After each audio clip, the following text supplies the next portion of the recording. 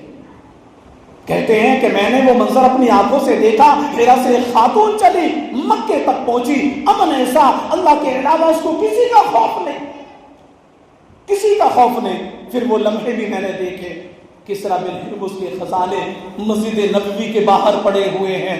آج نبی کی امت پوری کائنات میں رسوا ہو کر کیوں رہ گئی؟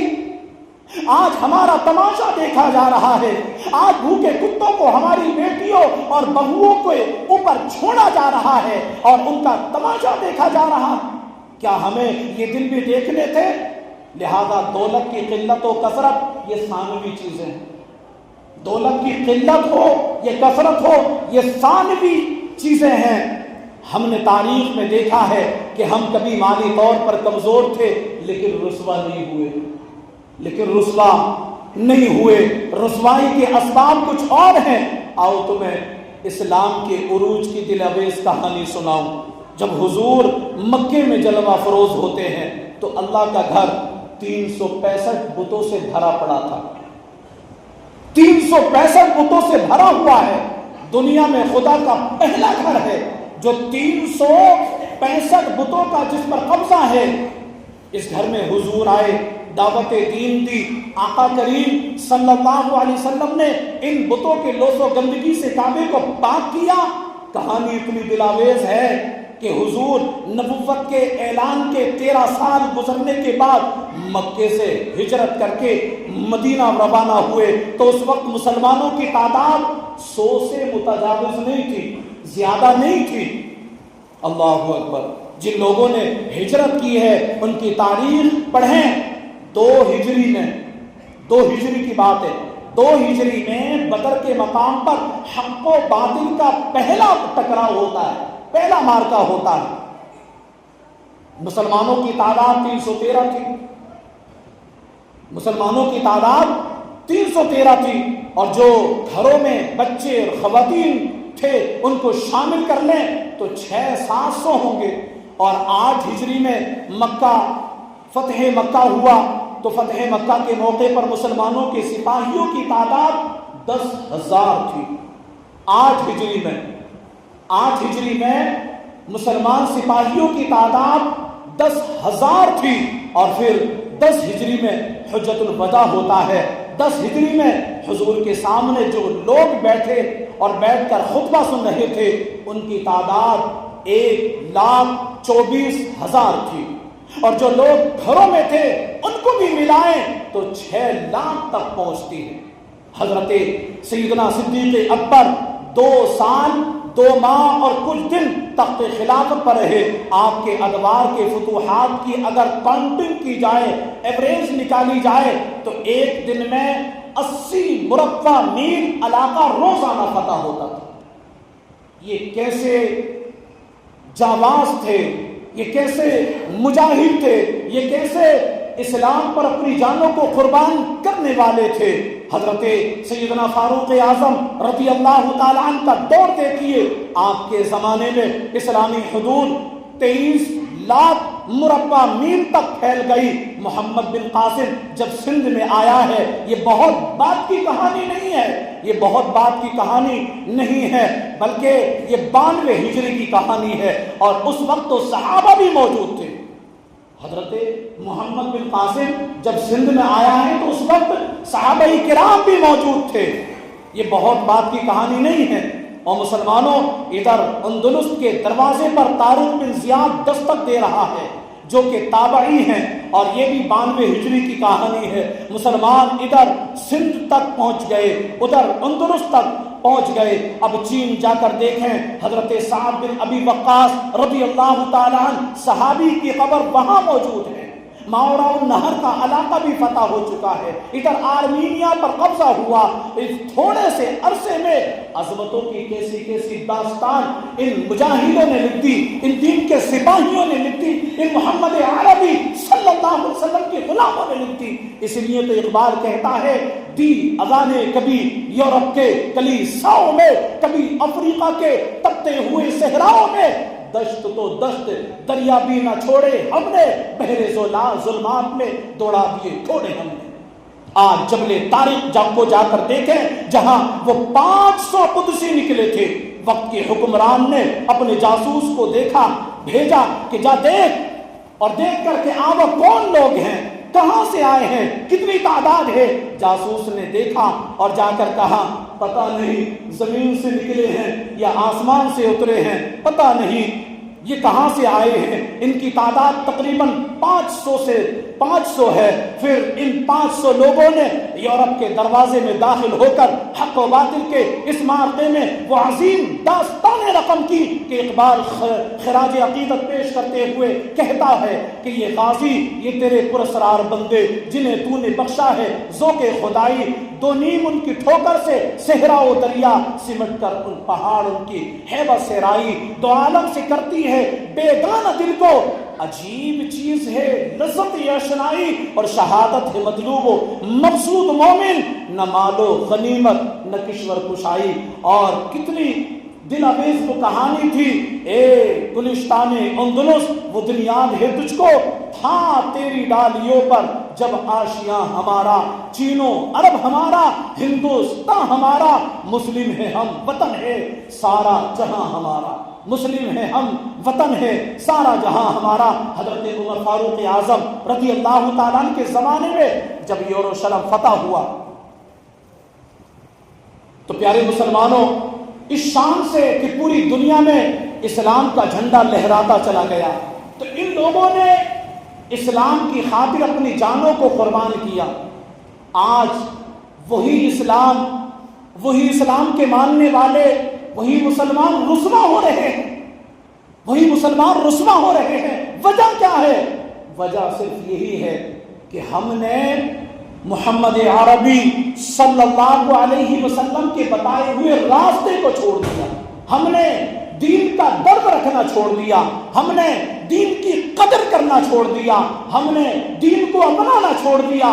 آج ہمارے سروں پر ٹوپیاں نظر نہیں آتی، آج ہمارے جو ہے اسلامی لباس نظر نہیں آتے، آج ہماری پڑھائیاں غیروں والی ہیں، آج ہم نے دنیاوی پڑھائیوں پر انٹرسٹ لیا ہوا ہے، لیکن ہم نے کبھی دین کی پڑھائی سے انسیت رکھی، الفت رکھی.